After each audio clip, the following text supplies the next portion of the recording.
So if a tree falls in the woods and nobody is around to hear it, does anybody watch the Pro Bowl? Actually, I did.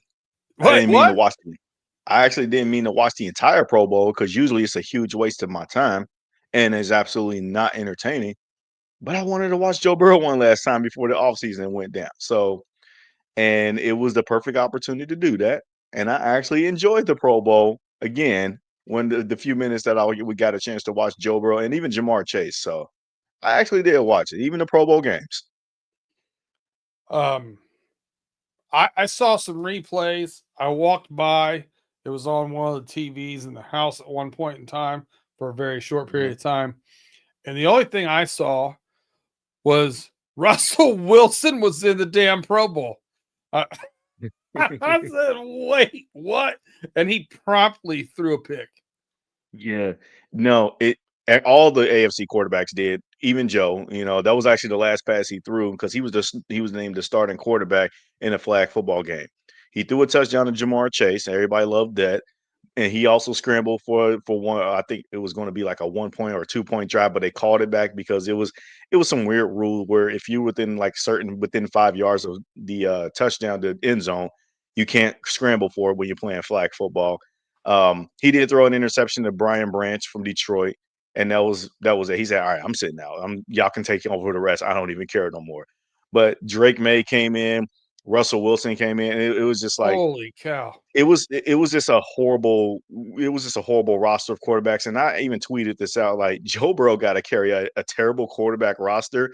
The defense of the of the AFC was just letting Detroit score left and right. Meanwhile, Detroit, it seemed like that they was cooking on both sides of the ball, and it just seemed like, man, like this is like the final Pro Bowl score was just an insinuation. They said it was just like a Bengals game.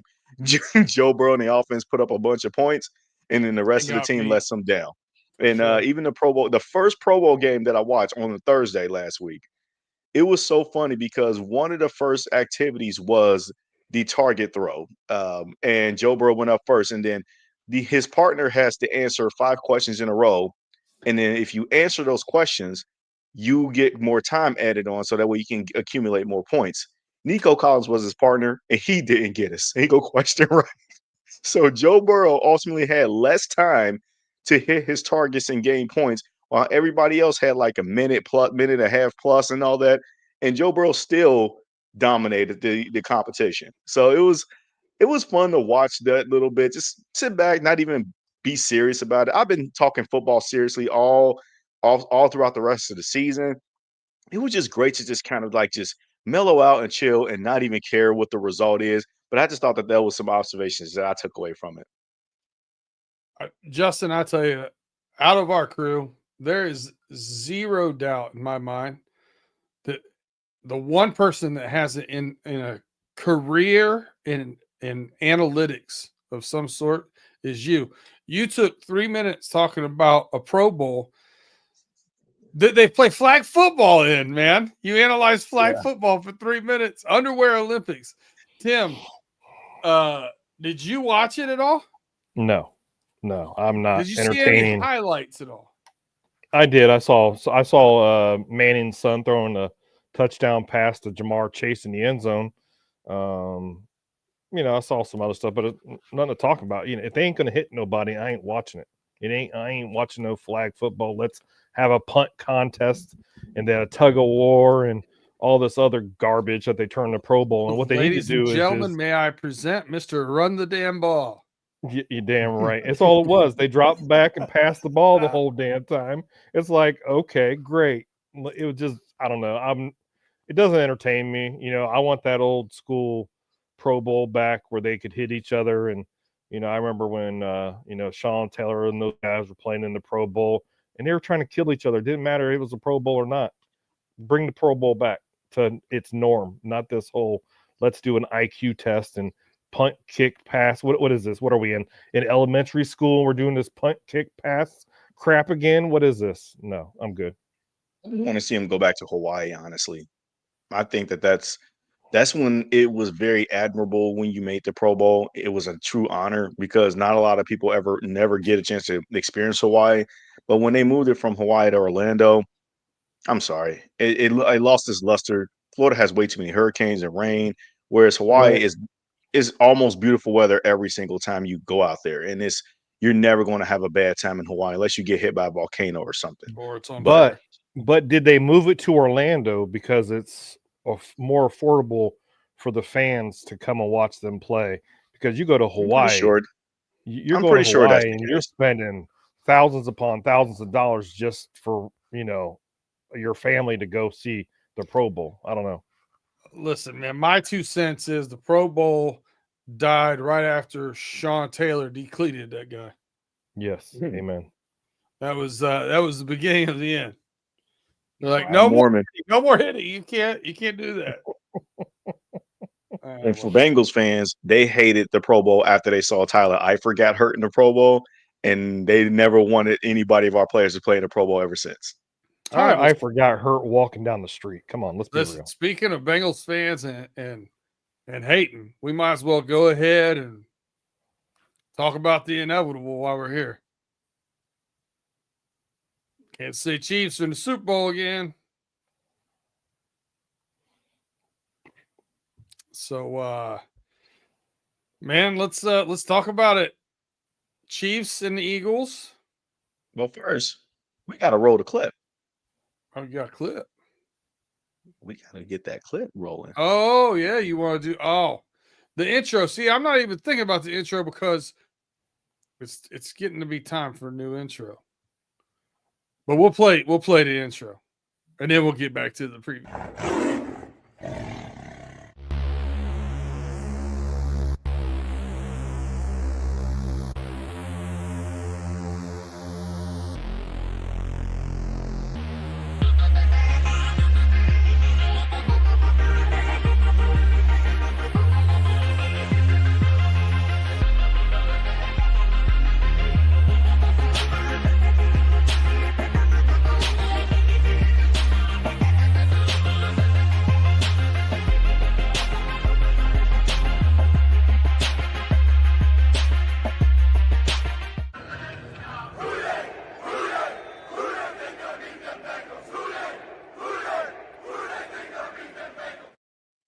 Now that we've had a proper intro, welcome to Runnin Thru the Jungle. I'm your host, Brandon Herriott, with your host here, Justin Lacey and Tim Lyons. How to do? What to do? What to do? What to do? Got my wine ready to go, ready to talk some ball, ready to get into our plan today. So for everyone that's joining us, obviously we got the Super Bowl preview, but we also got a special surprise of doing a mock offseason capologist structure with your boy Brandon Herriott. And so we're going to be talking about the plan for the offseason. So I'm really doing good, man. Listen, if you want to get into something I've not yet heard or seen out there in this kind of detail with the Bengals, Twitter or podcast world or whatever, we're going to get into how the Bengals can be smart with their money and get some things done this offseason. We're going to go through capology, do some mock cuts, signings, tags, and so on and so forth, and how much money we can actually be looking at for the Bengals to go out and achieve the offseason we need for next year. But that's next year. We got football still left this year, so we got to talk about it. All right, let's get it. Tim, I'm going to let you start it off, man. Who you got in the Super Bowl, the Chiefs or the Eagles, and tell me why. I'm taking the Eagles. I ain't taking the Chiefs. I ain't, one thing I want to say is this. It's not because I'm a Bengals fan, but partially it is. But I think it's time for Patrick Mahomes to that Eagles defense has been playing great football. I think they're gonna keep playing good football. I think there's a possibility that Saquon, rushes for 200 yards and a couple touchdowns.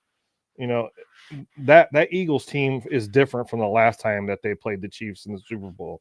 I think they're a better defense with the addition of Saquon Barkley. Jalen Hurts has matured. You know, they got Smith and they got AJ Brown and Goddard. So I think that offense is elevated from the last time they were in the Super Bowl.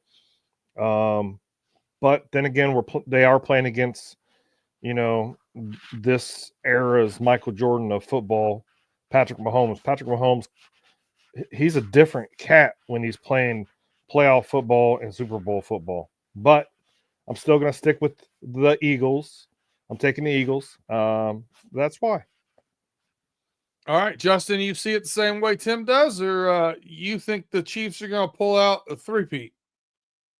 When I review this game, I actually had a conversation with one of my best friends last night. And the first question that he asked me, because he's a diehard Eagles fan, who do you got in the Super Bowl? Like anybody else would. All throughout the playoffs and before the playoffs even started, my money was always sort of on the Eagles just because I thought that they were the most complete team. I thought that they were the one team that if they met Detroit in the NFC Championship game, ended up being Washington, that the that the Philadelphia Eagles would be the team to knock them off. I didn't expect Washington to pull off the upset, but they did. And if they were to get into the Super Bowl, no matter, I thought that they were the best team equipped to knock off any of the big three in the playoffs this season with Kansas City, Baltimore, and Buffalo. Because I already assumed that one of those three teams was going to represent the AFC in the Super Bowl. I didn't buy into Houston. Damn sure didn't buy into the LA Chargers or the Denver Broncos, and so on. So I just looked at the roster constructions of the other three teams, the Chargers, the Ravens, and the Chiefs, the Ravens, and the Bills. And I thought that the only team that I feel like that can feel confident and equipped to knock off those three squads was the Eagles. Now we're in the Super Bowl and the Eagles are there, and the Chiefs is obviously the Chiefs again. And I picked Buffalo to win the AFC Championship game. So I'm going to stick with my prediction because I rightfully picked the Eagles throughout all of this. But man, I'm not going to be surprised if the Chiefs ended up pulling off this win. It is a total coin flip game, but the Eagles are a better squad this time around than they were 2 years ago, and that was a fantastic Super Bowl at that time. Jalen Hurts, I'm not worried about him as far as performing well on the stage because he did it 2 years ago. This time they actually got Saquon Barkley. They were a better roster 2 years ago. They should have won that one, if you ask me personally. This time around, they have a much more dominant, ferocious front four. I love everything about the Eagles defense. And quite frankly, man, I wish the Bengals have that defense. The young nucleus core that they developed, Jalen Carter, Jordan Davis, Milton Williams, even though he's hitting free agency. And you got Nolan Smith, the edge rusher. And then you got their linebacker core led by Defensive Player of the Year candidate and Zach Bond, Cooper Jazine, and Quinyon Mitchell. Their safeties with C.J. Gardner Johnson, and I think Cindy Brown is on special teams. But regardless, I'm sorry. I forgot the name. It'll come to me. Whatever. I named them their whole starting defense. I like everything about the Eagles' ferocious defense, man. They're the best in the league. They're the one team that I just felt like that. Oh, they just can knock you out, bro. Like I would fear playing that Eagles defense. We saw them in Week 8 back in during the regular season, and they punched us in the mouth. So, with that being said, I don't feel comfortable betting against Patrick Mahomes. I want to put the smart money on Patrick Mahomes, but my heart is telling me the Eagles is going to pull out the win this time around, and Saquon is the player that's going to put them over the top. So I'll go with the Eagles in a close one. I think that you're going to see the reverse effect that you saw 2 years ago, where I think the Eagles are going to salt the game away with the lead, and then maybe potentially run out the clock and don't give the Chiefs a chance with the ball back with a chance to take over the game. All right. When I analyze this game, I do think, the Eagles have definitely gotten better at running back. Saquon Barkley's been a beast this year. I look at the Chiefs dynasty. They've also gotten better on defense since the last time these two teams met. The last time they met in the Super Bowl, the Jalen Hurts threw for over 300 yards, 304 yards, I think, or 5 yards, something like that. A few touchdowns. What's that? About 3 touchdowns and 1 rushing with the tush push touchdown. 1-1, I think. But Okay. here's what I think. I think Spags now has the guys in that defensive secondary to play the kind of football he wants to play. So I think he's going to see a better defense in the defensive backfield, especially. So then I start looking at like it's if the defense. By the way, I keep saying this. I'm gonna keep saying it. Jalen Carter is a grown ass man. Mm-hmm. He's one of my favorite football players to watch right now. But Chris Jones on the other side of the ball, also grown ass man. So I start looking at like where is the biggest differences? Running back is one, and Mahomes just has that it factor. You know what I mean? Tight ends, I think, are very similar. I do think that there's better wide receivers on the Eagles, but sometimes this year, especially, you've seen them get disenchanted with the game to the point that they're reading on the sidelines in AJ Brown's case. So to me, it boils down to you got two great teams. Which quarterback do I trust to make the plays that he needs to get the job done? I only think there's probably 3 quarterbacks in the NFL that can beat Patrick Mahomes. And they're all in the AFC. I don't think I could be wrong. But I don't think so. I it's hard for me to pick against the Kansas City Chiefs here. I kind of want to. I've been talking myself into the running game, the defense. At the end of the day, I just feel like he finds a way to get it done somehow, some way. 1.5 point favorite. As it sits right now, and I think they figure out a way to win the game and cover the spread. I get that. I get that understanding and that notion. And quite frankly, I know that you're talking about with regarding the 3. It's the other 3 elite quarterbacks in the AFC: Josh Allen, Joe Burrow, Lamar Jackson, that you feel like can beat them. But keeping it real, how many times has Lamar beaten Mahomes head to head? That's only one time, and that came in 2021. And they were at home in the regular season in week 2 that year. This time around, Jalen Hurts also beat Mahomes head to head. He also beat Josh Allen and Joe Burrow and Lamar Jackson. He's beating all 4 of us head to head. And that's one of the things that I don't really take lightly to in this consideration. Obviously, Mahomes is the better quarterback. But Jalen Hurts had played really well too. I do question that if he can sustain high level play on this stage again, because when I watched him during the divisional round against the Rams, I just felt worried for him that, man, you can get after him a lot, like quite a bit. If you can neutralize Saquon Barkley and then just keep putting the pressure on Jalen Hurts, he will spin that offense out of rhythm. And I think that the Chiefs are really good at that. And to your point, this is where Spags makes his money. He can dial up the same kind of pressure that he did to Josh Allen on 4th and 5 to basically seal that win for him again in the championship game. He can do that to Jalen Hurts in the Super Bowl just because they know that the nucleus of this offense really hinges on the shoulders of Saquon Barkley.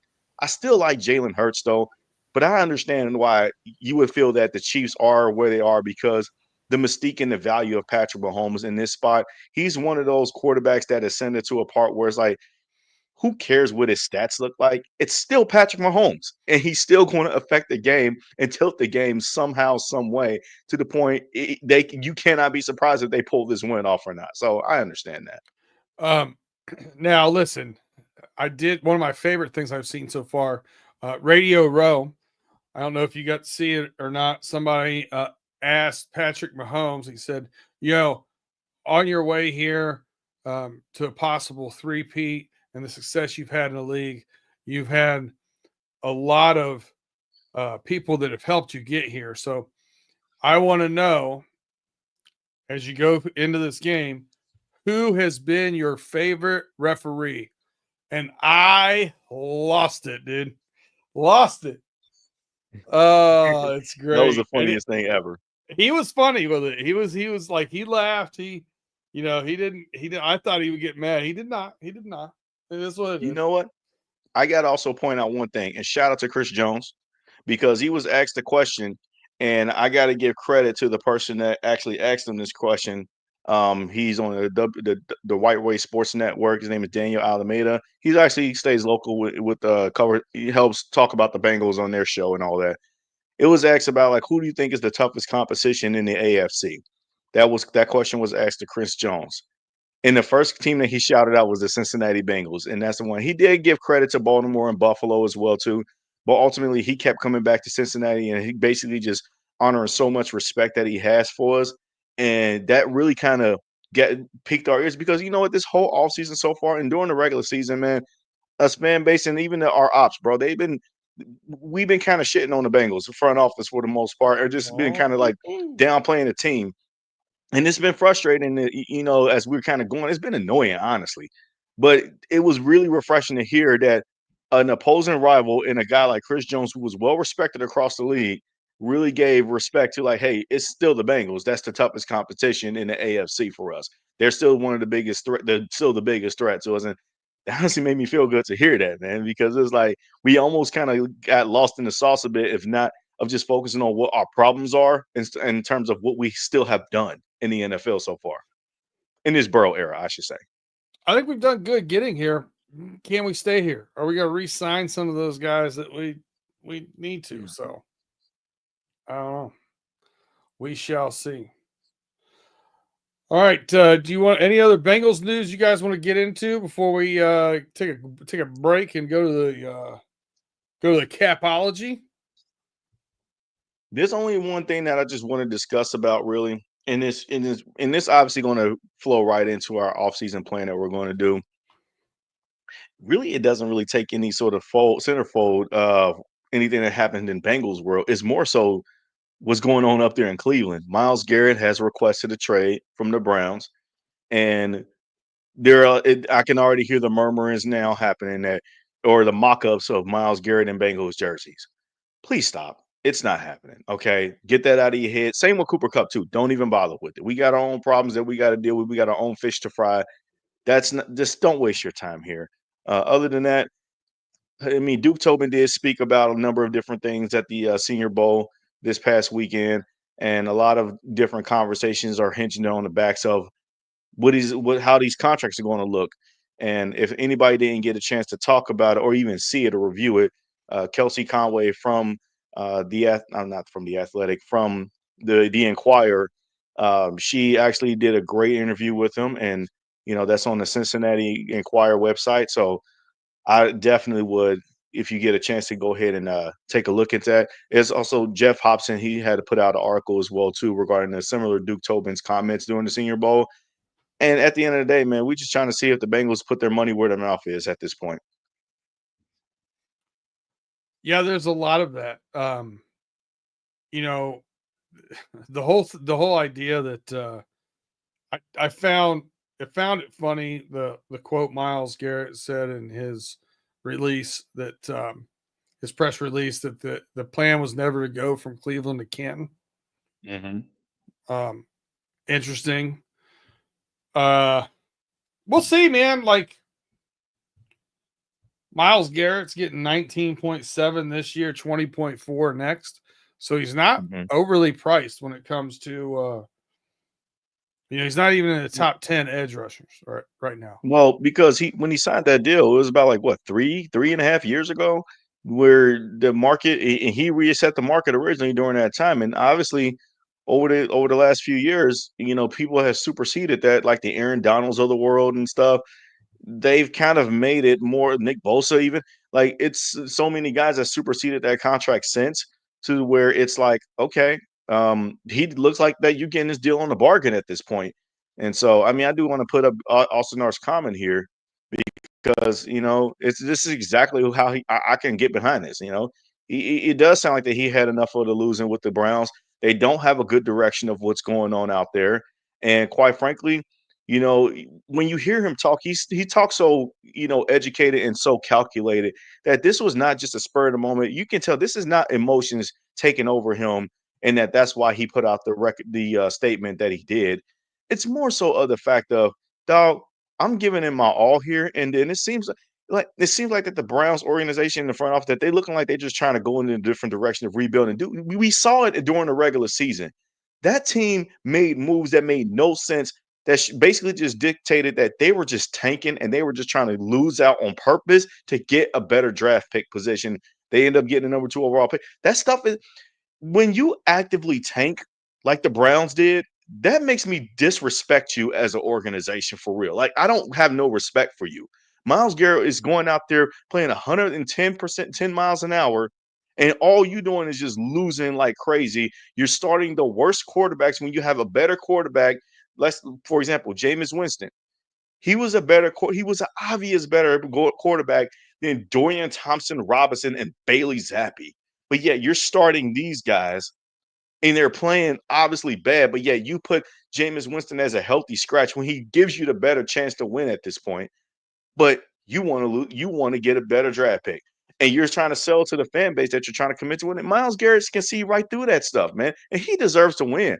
So look, he's been a thorn in our side all these years. I hope he goes to the NFC, get it out of our hair.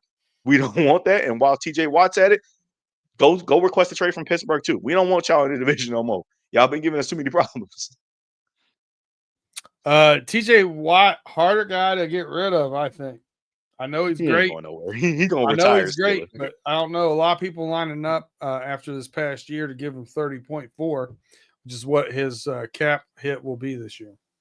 Oh shoot, the Rams might. The Rams going to pay for that name all day, every day. But nah, I get you. We'll see. Hey, we apologize. Tim lost power. It looks like he's over in the chat here. Hopefully that'll come back on. He can get back on here with us. Wanted to pick his brain about a few things coming up after this quick break. We're going to hear from our sponsors. We're going to come back after that and talk about what the Bengals can do as far as this cap goes, who might be cap casualties, and how we can move around some money and what we could end up with as far as cap money and dollars and moving around contracts to let's face it, we got 4 guys that deserve top of the league money. How many of them can we keep? We're going to take a look at that in detail when we come back after these messages.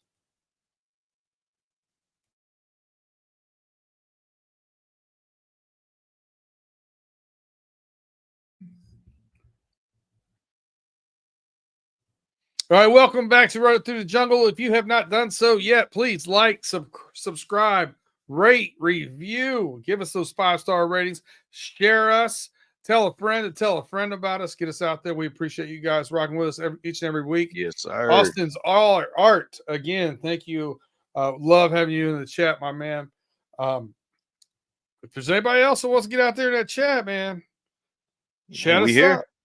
Yeah, man. We'll pull it up if it's respectful, and if it's worthy of pulling up.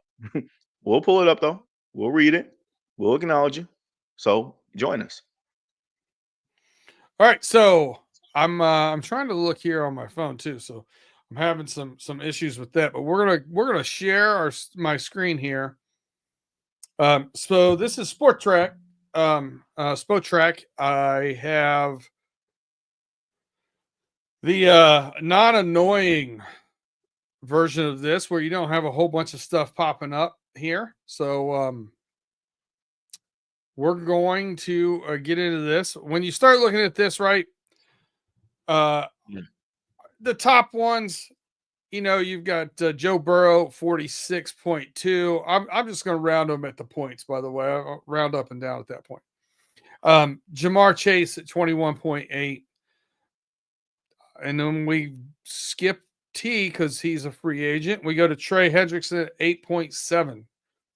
Then Orlando Brown Jr. at 15. Here's where it starts getting interesting. 5th on this list, Sheldon Rankins, 11.6. We have $2 million there dead cap money. So the if you cut him there, you actually take that $2 million in dead cap, whether he's released or traded. I don't think you're going to have anybody trading for him after last year and all the illness he's had issues with. So you're looking at 9.6 back on the books. Then you get into number 6, Sam Hubbard. Is he a possible cap casualty at 11.5? I think at best they would like to rework that deal. I don't think he plays at 11.5. I've been wrong before. I don't know if you have feelings about that one way or the other, Justin. It's a lot of money for me to pay for Sam Hubbard. I'm not paying him that at all. Like, I'll get to my analysis because I was working on this as well too. But yeah, I definitely, because dude, I was ruthless when I came to doing this exercise. Well, I think that you can make a case for that. You can make a case for number 7, Alex Mhm. Kappa, 10.2, 10.3. Yeah. I think Logan Wilson stays. I'm interested to see what happens with, new linebacker coach and new look on things. I kind of liked what was it? The quote was he's going to know what I like about him. He's going to know what I think he needs to improve on before we go into camp. I like that. Geno Stone at 9, $8 million. That's on the chopping block for me. Number 10, Jermaine Pratt, $8 million. On the chopping block for me. Now, where I don't see this, where it starts getting a little fuzzy, right? Alex Kappa, 10.3, and he's got 2.2 in dead cap. Geno Stone, out of his 8 million, 1.5 in dead cap. That same 8 million for Jermaine Pratt's 2.3. So you start giving that analysis, right? It's not, can I get somebody for 7 million instead of 8 million and save $1 million? You got you got to get somebody for around $5 million or under to really make it worth that. That's where it starts getting a little more cumbersome. Also, listen, Zach Moss, 4.8, 1.5. I take a look at that. 4.8 million owed and 1.5 dead cap. Yeah. So I want to start going through some of these, seeing where your mind's at. We get down here, the 1, 2, 3 million guys. Those guys are all staying. Yeah. So before you get into this, so here's my overview of this picture when I started doing this exercise. So if you scroll up at the top for me real quick. Yes, sir. Okay. What you clearly see is that, obviously, as we all know, but speaking to our fans out there that's going to listen to this show later on that does not have the luxury of watching us on YouTube, what you're seeing right now is basically the list of the active rosters, guys who are currently under contract. You see a lot of our young guys, the guys that we recently drafted in the last couple of years, or as more recently as last year's draft. Expect that growing list to continue. But there's also a list of guys that are just some obvious cut choices. Mm-hmm. Then, instead of just making decisions on guys for the time being, if you would click that tab over for me where it calls we're at draft picks, I want to show you something. This is how my mind. I also want to tell everybody out there right now we got 49.7 million 77 in cap space, which is 11th in the league right now. Thank you for bringing that up. Sorry, I had to cough into the mic a little bit. 49.7, but we obviously we're going to have some great choices to be able to expand that cap number there. I'm sorry, that cap space number there for you. Now, here we are. We're in the draft picks. It's important to note that the Bengals only have 6 draft picks this year. So we're talking about doing all these cap casualties and stuff like that. But the thing we got to realize is that what are we going to replace them with? And we still need to be able to accumulate assets to try to see if we can either A, acquire more cap space and or B, acquire more draft capital. Right now we got 6 picks, 1 in each round up to round 6. We don't have a 7th rounder. It's not a big deal. It's just a 7th round pick. But we know how the Bengals are with their draft picks. They want to try to trade back and maximize value. That's draft night. But don't wait till draft night to do that when you can have an opportunity to do that here. So let's go back to our active roster. I'm not really worried about the dead money part. There's not much. There's not much. And then, I mean, the most dead money is 218. There ain't nothing there. Yeah, and these are guys that a lot of those guys that they already cut during last offseason. So yes, Now then we factor in who do we want to extend. We already know that there's growing conversations right now that goes regarding Trey Hendrickson and T. Higgins. Can you tag them? Can you trade them and all that? For the sake of this argument and sake of this exercise, what I did was found a way to extend all 3 of them to lower their cap hits for their upcoming season and then make decisions about everyone else. So that's kind of how my mind went about it first. I'll tell you right now, my first decision that I made, and this is outside of the obvious cutting Sheldon Rankins and Sam Hubbard. I understand that the restructure option for Sam Hubbard, but I cut Sheldon Rankins. That's an obvious choice. So release him. Cap goes to 58.5. Awesome. Now with Alex Kappa, now here's the thing. Like I Wait, said, wait. You got Sam Hubbard being released. yes, I do have Sam Hubbard being released. I'm not even Right. going to entertain the restructure with him. I'm just not 67 because too. no one is going to fight like crazy to kind of sign Sam Hubbard when he's had 2 bad years in a row, and it almost looks like he needs to retire at this point. You can then try to actually, if you want to sign a 1-year deal on a vet minimum, whatever the case, that can be later on down the road. But for now, you're gone. Okay. Here's the thing now with Alex Kappa. I know guard play has been really bad, and he was one of the bad guards. And same thing with Cordell Volson. It's the obvious choice to go ahead and cut Alex Kappa. But Alex again, Kappa you was got to the think worst pass blocking guard in the league last year. the absolute worst. But here's what I would argue a second thing. I would entertain the restructure option with him if he will take the bare minimum, just so that way, like, can we restructure his contract so that way he ain't getting the 10 million. He only will get like the 2.2 million that we see here as his base. And then we can take the rest and then apply it. If he says no, cut him. You're gone. Because the thinking behind it is that I don't have enough picks. So if I don't have enough picks and I gotta obviously go chase after a guard in free agency, the best guards are going to be flying off the board because the Bengals never paid top dollar for guard. Now that's where it comes to the conversion and the restructure. So I would say none of those conversion options are good. But for this exercise, I would just go ahead and 5.3. yeah, none of those really sound all that good to me right there. I'm just going to just release. That And again, that's where I'm at with him too. So yeah, that puts us to because 74.4 million. right, Geno Stone, he was one of those guys that I toggled with back and forth of should I keep him? I can deal with them for the time being because you look as fine and dandy as we have now that Al Golden's here. There is one part of the defense that's still going to fly under the radar of you're going to have your best guys out there. You can't remake it in all one off season. And I know everybody have Xavier Watson a lot of their mock drafts, but let's keep it real here. Teams are going to that does mock drafts does not always pan out like everybody thinks it is. So for the time being, I decided to keep Geno Stone, even though I don't want him on my team long term, if that makes sense. What about you? Hmm.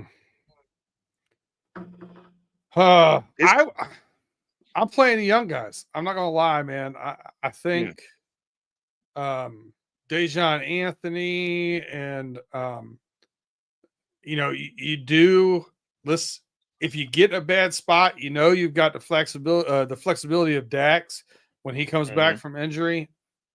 I mhm. don't know. To me, he's got to restructure. If he Yeah. doesn't, I can't give him 8. I might be able to give him No. 5. No, no. And again, these are all hinging upon the thought process of if they can restructure their contract. Look, they were bad. I understand that they can argue the case of well, we were coming on toward the end of last year. Yeah, but it wasn't really against great teams. Okay, so let's not act like that. You were doing something great. I like to restructure the conversion for the time being for now because look, you need some pieces there for the time being. But at the end of the day, that is a position that we're going to upgrade. But moving on to So do you think he Jermaine goes for Pratt, because I know that 4.4? I can do 4.4. I can deal with that. Do you think Genos can? If he can't, then he's just going to be released. He can go back to Baltimore for all I care. If All right. his camp can't do that, he's gone then altogether. Because again, you still was not great. I'm not going to take the last few weeks of the season and then apply it to like, oh, that's what we're going to get moving forward. No, you have not shown that. Now, again, under the new regime with Al Gona, he could, but I need to see him prove it first. And quite Mhm. frankly, if he can't prove it, or he doesn't want to show that I can prove it or whatever, then sorry, dude, you can go prove it somewhere else at this point. We don't care at this point because, like you said, we do got younger draft picks on the roster that can get into playing time, and we are looking to reinvest. And it's a good free agency class here when it comes to the safety position. You got Talanoa Hufanga. Buda Baker was on that list, but he's not there anymore. There's some guys out there in free agency that is way better than Geno Stone. So Mhm. it's not one of those situations where, oh, I just don't want to cut them. But no, we're offering you a conversion. If you don't accept the pay cut or the restructure, gone. You know, but Jermaine Pratt is the next one because that's the one take that's kind of really like exploded throughout the fan base. And for me, I noticed everybody saying that, oh, they're already assuming that Jermaine Pratt is gone. I do not want Jermaine Pratt on my defense no more. I don't need him calling the red dot on my defense. I mean, I want to ask you what your take is first before I give you mine. Oh man, I don't like saying this because he's got some iconic Bengals moments. You know, coming back that playoff run, the interception against the Raiders. The thing that I saw that was disheartening to me last year is I saw some effort things. I know he talks a good game. He talks like he's, you know, leader of the defense and this, that, and the other. And that, you know, we got to buckle it down. And then I don't see it out of him. And I've seen him kind of lollygag chasing down runners that end up cutting back towards him. He's not there because he didn't run. Man, I'm cutting him. Yeah. So I'm with you all the way up to that. If the Bengals end up cutting him, first of all, I will be happy for that because I agree. I do not need him being a captain of my defense anymore. And it's going to sound harsh. But here is what I've been trying to say where you got to be careful here, just free cutting everybody. There is a landing spot for Jermaine Pratt, and it's with the Indianapolis Colts. Lou Anarumo's over there. Our former linebackers coach, James Betcher, is now over there. He's one of Lou Anarumo's guys. I would trade him to Indianapolis. It's the same dead cap hit you're going to take if you were to trade him as if you were release him, and you get a draft asset in return. So I would do a quick trade with him. Picks in return? I think you got that listed on Geno Stone. You got to do it for Jermaine Pratt. No, it's Jermaine Pratt. Oh, no, you don't. You don't. You got it. Yep, you got it right. Yep. A quick trade for no players, but picks in return. Correct. And so now that you did that, now let's scroll back up to the draft picks summary. All right, so we're in here at 82.7 million on cap space. Mm-hmm. And then, well and behold, look at this. Well, it still shows 6 draft picks, but I don't know how the simulation method works. But we do have a draft pick with the trade with Jermaine Pratt. It may yield us only a 7th in return or even a 6th in return. Guess what? That's fine. That's fine with me. I'm not asking to get the most for Jermaine Pratt. I just need to be able to. I just feel like that I need to accumulate a little bit more assets, draft assets. Yeah, get a 5 or 6 and be done with it. And then I can use that to maybe package up and then move up early in the draft if I want to get a player like a Xavier Watts, like in the 2nd round. Because while people don't believe that he's going to go in the 1st round, he might go in a high-end 1st round, but he might be one of the top 10 picks in the 2nd round. And you got to have ammunition to move up and get your guy. So with that being said, you got to play this smartly here, and that's why I would trade him. With T. Higgins now, and I think, hold on, did we already look at the active roster to see if do we need to cut anymore?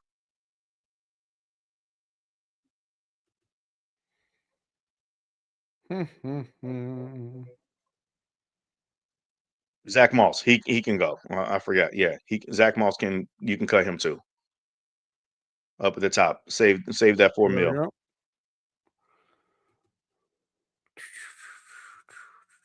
No, Tim, the Bengals are not trading T for Cooper Kupp. I see that in the comment. So not taking a 32-year-old injury-prone wide receiver that is due for 20+ million. That puts us up to 86 million in cap. All right, cool, perfect. Now I feel like the healthy releases and trades have been done. Personally, I'm not franchise tagging T. Higgins. I'm just going to sign him to an extension. I don't think it gives us that option. You can if you go under sign free agents because he's listed as the top free agent. Sign free agent, okay. And then you can kind of do. I just kind of free agent. You could. I just did based on my contract via market value.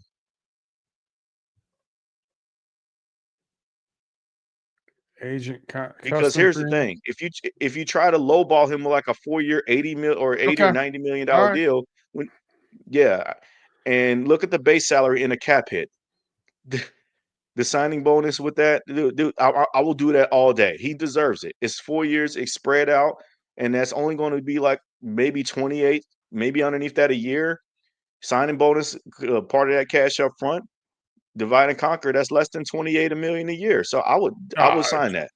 Total value is 101. That's 25 and change. I wasn't included. I was taking away. Yeah, that's right. You're right. That's true. And so, looking at from that point on, look at the cap hit and look what it did. Instead of signing a franchise tag to him, you Oh, just cap signed him hits to a deal. The 9.8. franchise tag would have taken it down to 50 million a year or 59 in our cap space. Now we're over at 76.2 million in cap space remaining. And that's enough to extend and give Jamar Chase his deal and Trey Henderson his bump up in deal. That's more than enough. Way more than enough. And you can actively sign external free agents as well too. So the notion basically in the argument now here's the thing about Trey Henderson. When you extend him during this scenario, there's not necessarily a quick extension that's kind of like a quick fix. I don't really know what parameters that you can base this off of, but when you put in a dollar amount for the new value, you had to come up with a signing bonus. I'm going to say that that's probably around 25 million, but I don't really have a great number for that. But his cap hit is still not going to be that much. So let's look at 2-year extension. Okay. Max Crosby makes $28 million a year. I think he needs to be somewhere on par with around that, at least for 1 year, one of those years, I should say. So are we going to do 55 million? 55 million, 2-year, $55 million deal. I mean, you split that in half. Yeah, that sounds good. Give him what? You want It's 27 and a half. 15, 20? I would give him 20 up front. Yeah, that's on top of, that's on top of what his current cap hit would be, and his new cap hit would be 10. And the base salary would be, I see it's at 1.25. Yeah. I don't know what that That's where the math gets a little tricky. Now people can play around with this number, and I will say, what's his base salary now? Let's see. Okay. Let's just put it at 12 million. New cap hit's going to be 21. Which That's I'm where fine with, honestly. Yeah, that's where I think you're at. Yeah, it increases from the 18 million to 21, which he clearly deserves. He gets more money for the 1 year up front based off of what he's performed, and then so it's not necessarily a dead cap hit, and still look at the cap space, 73 million. right? And then Jamar Chase is a lot easier to be, even though he should be the one that you should be doing, like that's the number one priority, and the Bengals did make that known. I gave him a 4-year, $152 million dollar deal. Yeah, I saw 4 years, 145 was his estimate last time. I don't believe that. Yeah, I gave him about 40 million a year because I think that his camp is going to push whatever he wants, and at this point, about 40 million a year per. How about And that 155? 4-year 155. Okay. That's about right. Right? And then I would say a $30 million signing bonus probably. I don't know, man. How many signing Wait, bonuses hold up. can we pay this year? No, actually no, because here's the thing, like he'll get a lot of money up front, and then I don't know what the base salary would be in time. His current cap hit is 21 million, and I think that is fine for the time being. He should be able to get. Let's see. Base salary, yeah. I think, yeah, right there. That sounds about right. 20 up front with a signing bonus. Base salary at 21 million. So So his current. roster bonus and stuff built in every year. Mm-hmm. And he, again, and that will be right on par with that. And again, his camp could ask for a little bit less, but we're obviously basing off of that. It could be more than that, and this is right in the parameters of that. So this would be a great extension, and I can say go for it with him. Still have And 70 then million in cap space. yeah. So with that being said, How You're are we talking about not being able to do this? Dude, this is the growing argument among Bengals fan base is that the Bengals have the ability to do it. They just need to make it happen. And obviously, these numbers are very subjective to the exercise that we're doing on this on Spot Rack. But at the end of the day, it just goes to show you that the Bengals have the financials in the portfolio to be able to maneuver and make this thing work. And stop using them pie analogies. Stop using them. Oh well, if we sign one person, you can't get rid. You just saw us do the exercise of making tough decisions where we need to be made and be ruthless. Cut guys that needed to be cut because we can retool and rebuild. We have to retool and rebuild and reload up elsewhere. Instead of just flat out cutting Jermaine Pratt, I looked and found a trade partner and I decided to trade him. So with that being said, Mhm. you got to make these kind of quick decisions and like be real swift with it. And I think that's the argument is that can the Bengals do it? Yes. Should they do it? Yes. Will they do it? We don't know. And the Bengals have not shown any evidence. We've given them credit for things that they did 3 or 4 years ago, but that's not how things work. You got to do better than that. And quite frankly, the Bengals just haven't. You can see exactly what you did here on this to kind of reflect the $90 I went million with cap void space. years. Oh, you added void years. Okay, gotcha. Which I don't want to.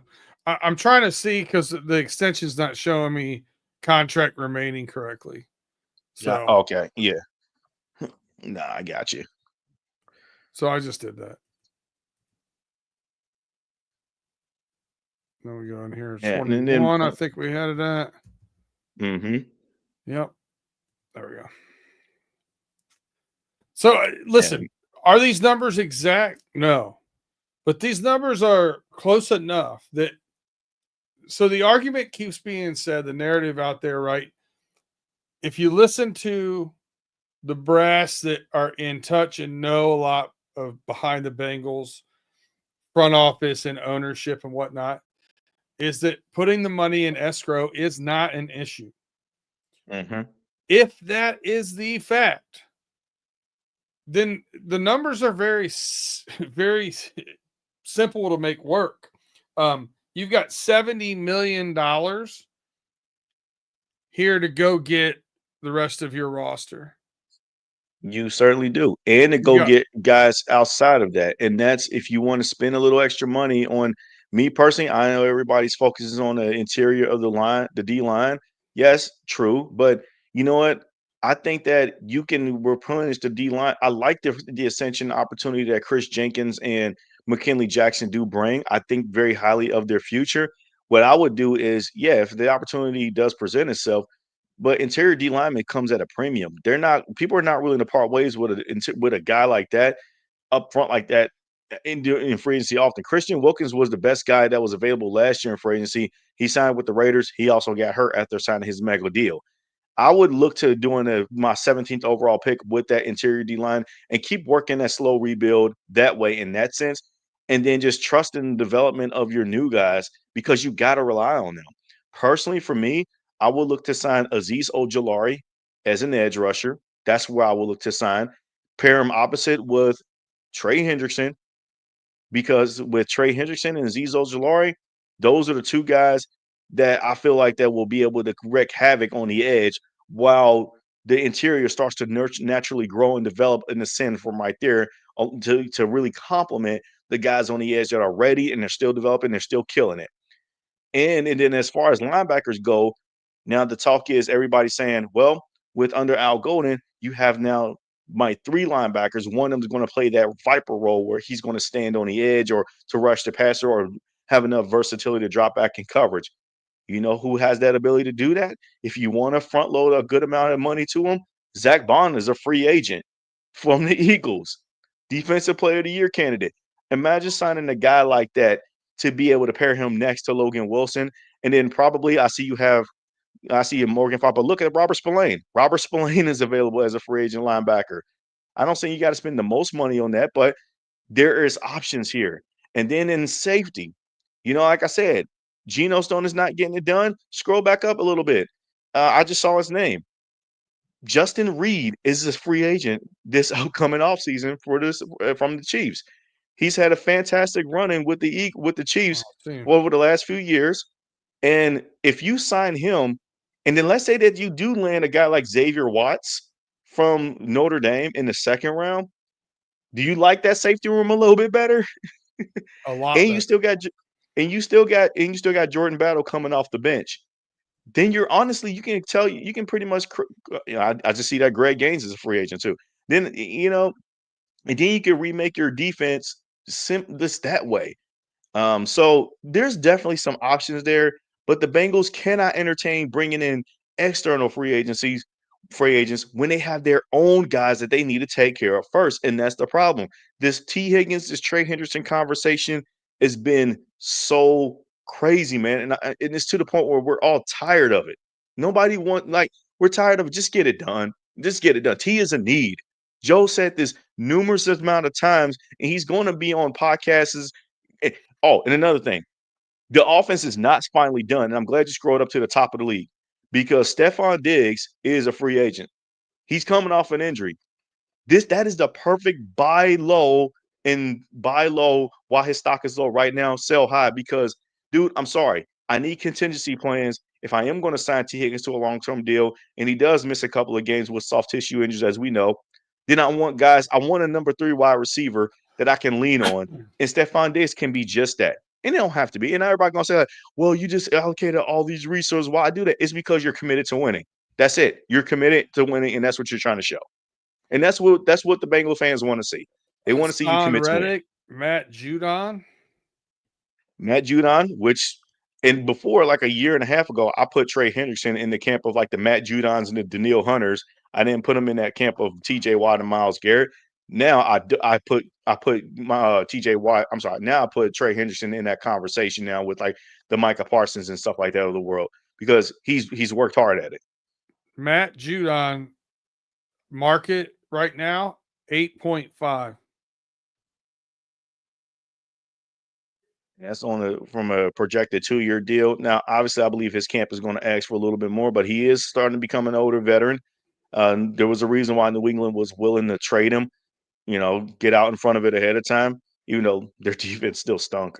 And then Matt Judon wasn't much help to the Falcons defense because that defense still stunk. But I would bring Matt Judon on board. Hassan Reddick, not so much, in my opinion. He 1 is going to year, want a lot of money. 11.6. Yeah, he's going to want a lot of money to play outside linebacker. But if you're entertaining that Viper role that is keeping him thrown out there in terms of Bengeldom with Al Golden and how he ran his defense at Notre Dame, Hassan Reddick would be the perfect person for that. But his specialty really is more so rushing the passer more than anything. I see Charvarius Ward as a free agent. Now, this is Charvarius Ward. The 49ers really need to remake that defense. And I also see DJ Reed as a corner, and then there's Justin Reed, as I mentioned, right underneath them. Those are 3 guys the Bengals can bring in for a visit, and they can really look to kind of bring them and sign them to deals. DeMarcus I don't Lawrence know. is 2 years, 24. DeMarcus Lawrence will be a dream signing, a landing of a free agent. But my speculation, my notion, I believe that he's going to look to get extended by the Cowboys because the Cowboys got a mess of a situation they got to be able to fix themselves too under a new coaching regime. But DeMarcus 3 Lawrence will years, be an 51. ideal prize. 2 years. What did you say? 2 years, 51. 3 for 51 on Reed. I would do that. Would you? Maybe not guarantee at all, but I mean, if you're doing 3 for 51, you're gonna have a lot of people upset that you had Jesse Bates here and didn't give him 3 for 54. Yeah, get over it. Because at this point, the Jesse Bates thing is done. Now you're trying to rebuild what you should have done with Jesse Bates. I can't keep crying about spilled milk when I already spilled it, and I got to clean it up now.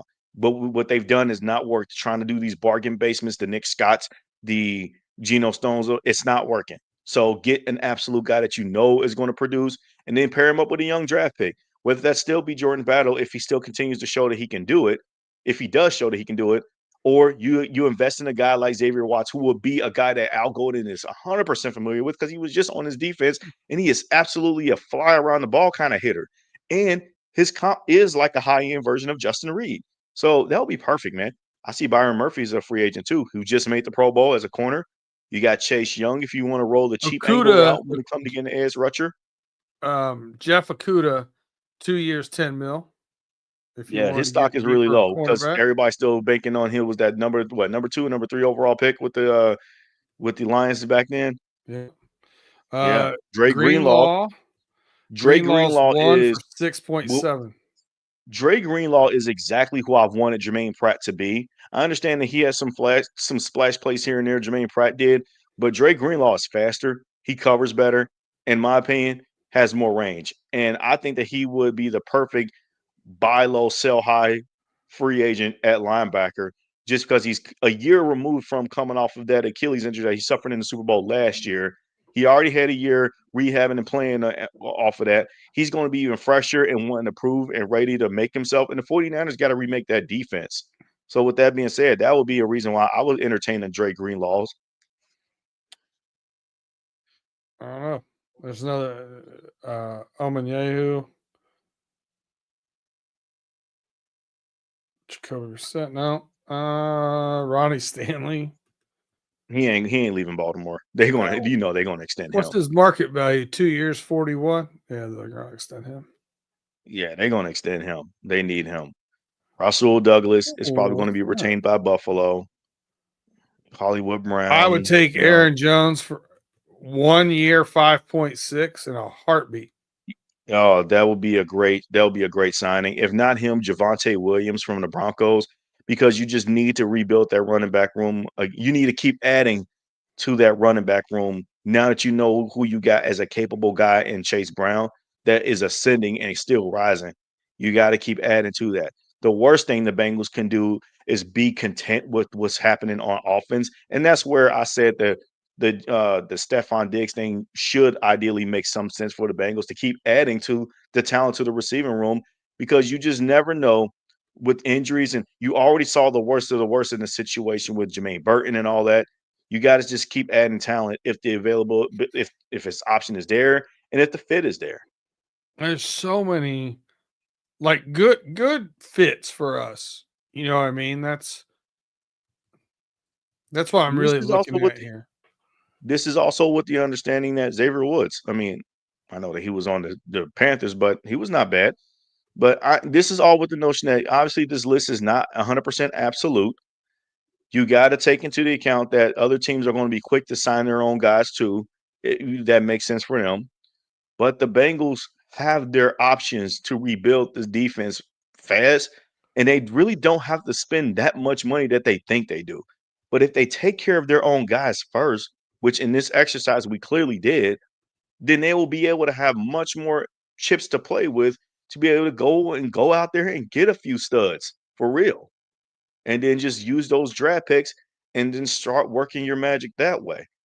Here you go. Let's just do this for fun, right? Go ahead and throw Hassan Reddick in there for 1.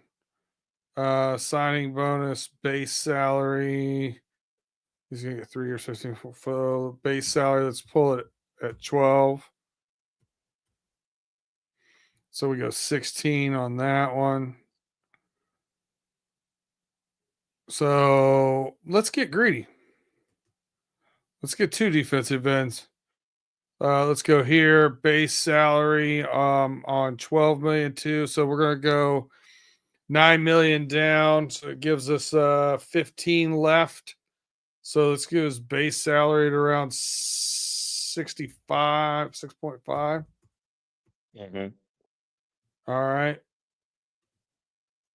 So let's look where we're at. Still got 40 million in cap. And we just added Justin Reed, DeMarcus Lawrence, and Hassan Reddick. That's 1 year for Hassan Reddick, 2 years for DeMarcus Lawrence, and 3 years with Justin Reed. And then we still need to look to add a guard, Yeah. So we can there was actually one in there that I liked. Hold on a second. Sign a free agent. Now, if we were coming really close and getting really crazy with this, as far as looking at the numbers and getting real in depth, I could see like, okay, they're cutting it to 1 million left in the. Here you go. Kevin Zeitler, a little bit of age on him, but played extremely well for the Lions last year. 1 year deal, 9-4. You're going 2.8. You're almost 3 up front. So you got 6 left. So we could probably put about 50. I'm put 5.2 on his base salary. That's an $8 million cap hit. That's probably high, to be honest with you. They probably would get more. So Yeah, I mean, at we're this still over age, if 30 million left.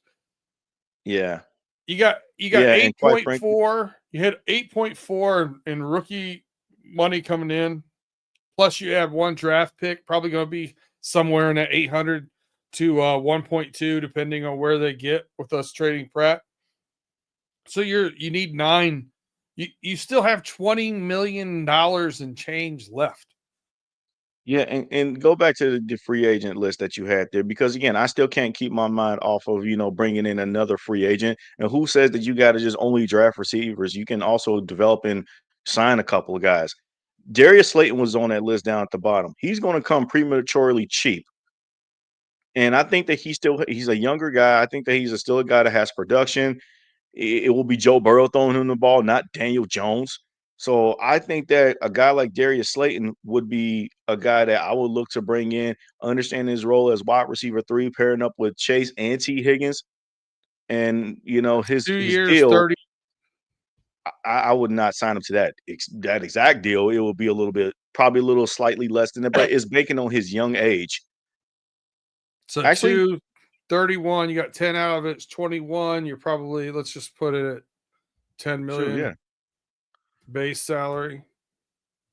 Quite So it's frankly, $15 million cap hit. actually, I wouldn't even go to shoot. I mean, they already just did. So Yeah. So you still got more than enough. You know what I'm saying? Like you still got 10 right. million extra. Is this kind of a pipe dream one now that we're starting to get a little bit farther into it? Yeah. There's a pipe dream to have 3 defensive ends signed, right? That's crazy. But the whole point of the exercise is to show you what we can actually do here and still be under cap. Joe Burrow, Jamar Chase, Trey Hendrickson, all signed, all extended. Justin Reed signed for 3 years. Darius Slayton for 2. Orlando Brown Jr. still here. DeMarcus Lawrence for 2. T. Higgins re-signed as a Or free 3. agent for 4 A years. 4-year deal. Yeah. So there's the T. Higgins one. We might have to do some numbers, move around or whatever, but we'll see if they're going to do that to allow some of this to come in. Is it possible? It is.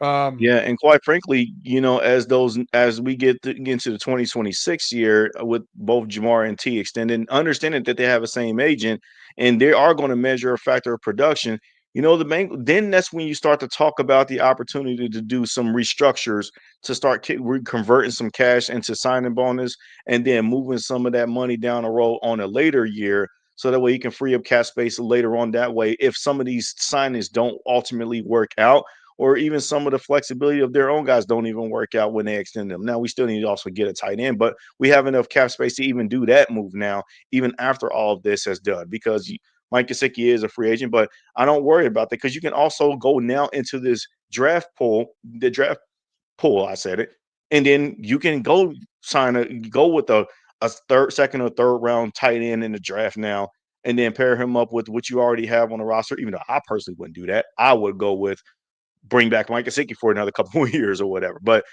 there's just a lot of options of way how the Bengals can work this magic here. And they just need to do it. They just need to do it. Stop trying to win the deal Oh, and then just make the here's deal $1 with million your guys. back for you. Gary Brightwell, he's gone. Oh yeah, get out of here. Jermaine Burton is like one egg sandwich away from being gone. Yeah, yeah. And then already the thing is though about the rookies for the time being, we'll leave them on as is. Just because, well, it's not really that big of a deal. They're not getting paid really their own rookie deals, essentially. All right. But I apologize. I should have told you to start reading some of the comments because I was over here manning the other page. no, it's just Tim talking to himself at this point. He knows what's up. Yeah, but there's some good stuff over here. Zach Martin. I did look at Zach Martin. He's too old, man. He's too old, man. Well, listen, I put Kevin Zeitler in there, same deal. The difference was Zach Martin was going to get more than 1 year, where Kevin Zeitler was a 1 year stopgap. And I think that's what we need to do. We need to draft a guard in the top 3 rounds. Yeah. Like, We're looking don't get me over wrong. here. And on the free agent list, I didn't see Azeez Ojulari from the Neither Giants did I. because that is a guy that I would 100% take him. But you wouldn't and sign Jamarcus Lawrence, so I'm okay with that. Mike Gesicki, listen, if he'll re-sign for 6.5, I'm good with that.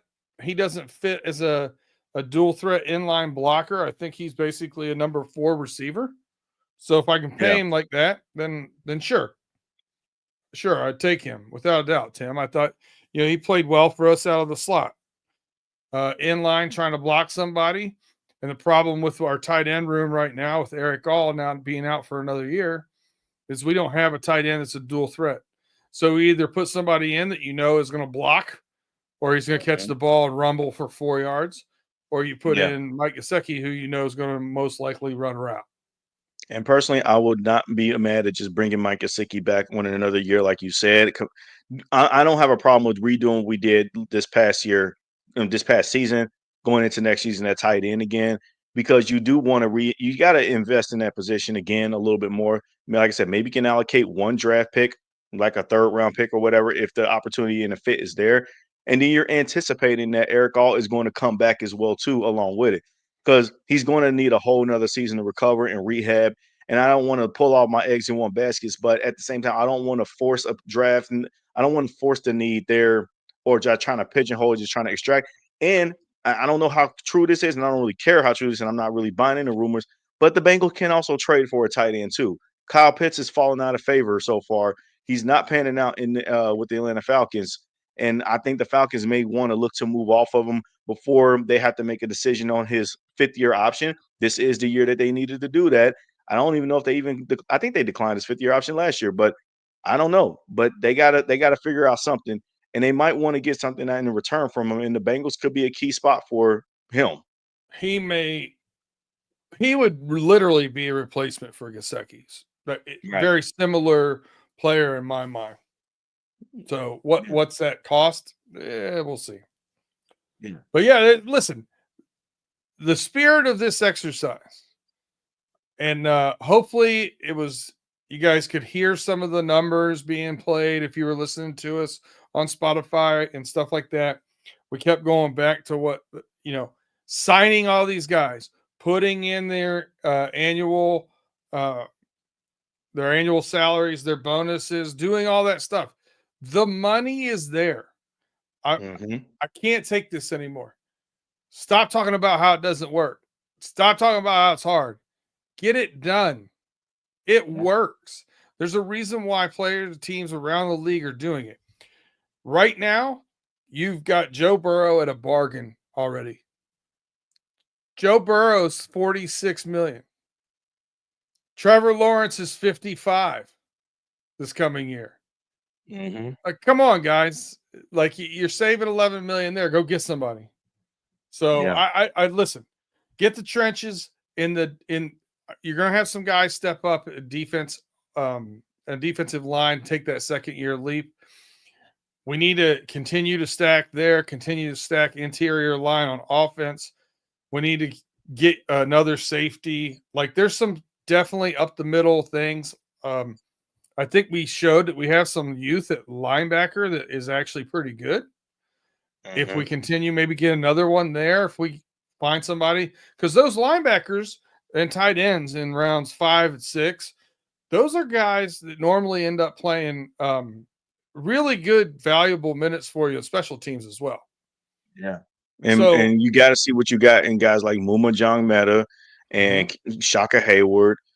Who knows? One of those 2 guys can ascend to a starting level role in this offseason too. So that's the beautiful thing when you bring in a new coaching regime on defense, and Al Golden, Mike Hodges, who's the new linebackers coach, that sometimes you don't really need to spend a lot. Just even though the need is there, you don't really need to spend a lot that you think, but you just do need some oomph there. You do need something, and it can't be Jermaine Pratt anymore. That's the thing. Double A said it best. This salary stuff is my least favorite part. It is monotonous. It is tiring sometimes. But if you want to be educated about what is possible or what is not possible, you have to understand it. You have to figure that part out. If not, you're just going to take somebody's word for it. Mm-hmm.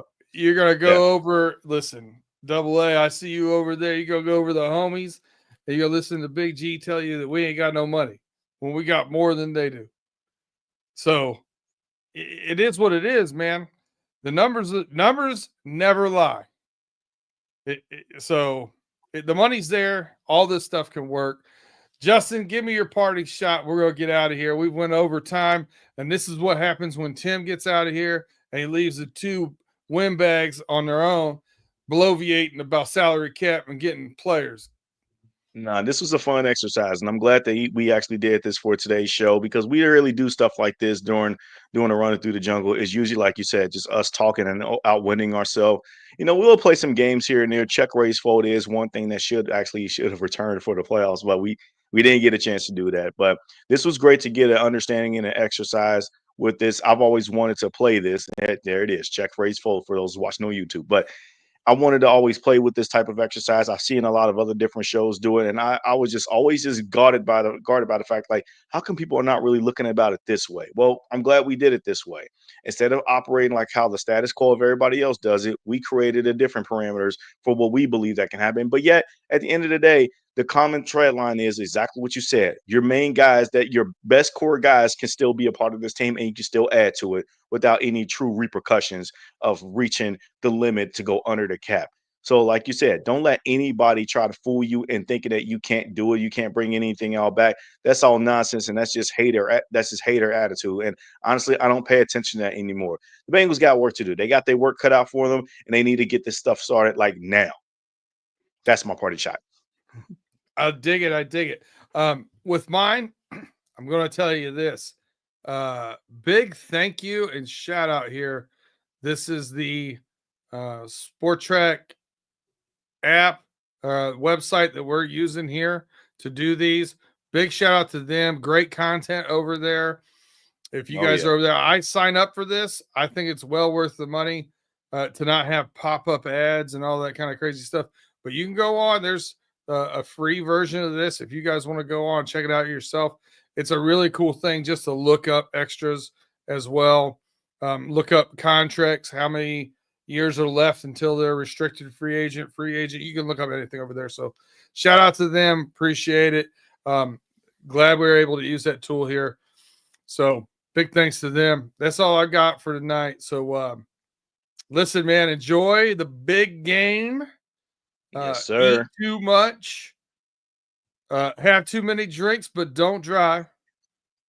And, Friday, we're going to be on the homies. I'll be driving overtime. Come check us out over there. It should be a fun one. That will also be uploaded here as well.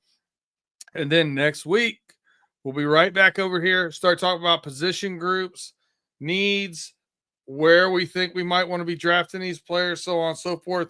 And all this offseason, trying to figure things out of where we can make the biggest splash and see if we can actually get it right. Find out what Duke Tobin's going to do before he does. So check us out again next Wednesday. We'll be right here as we are running through the jungle.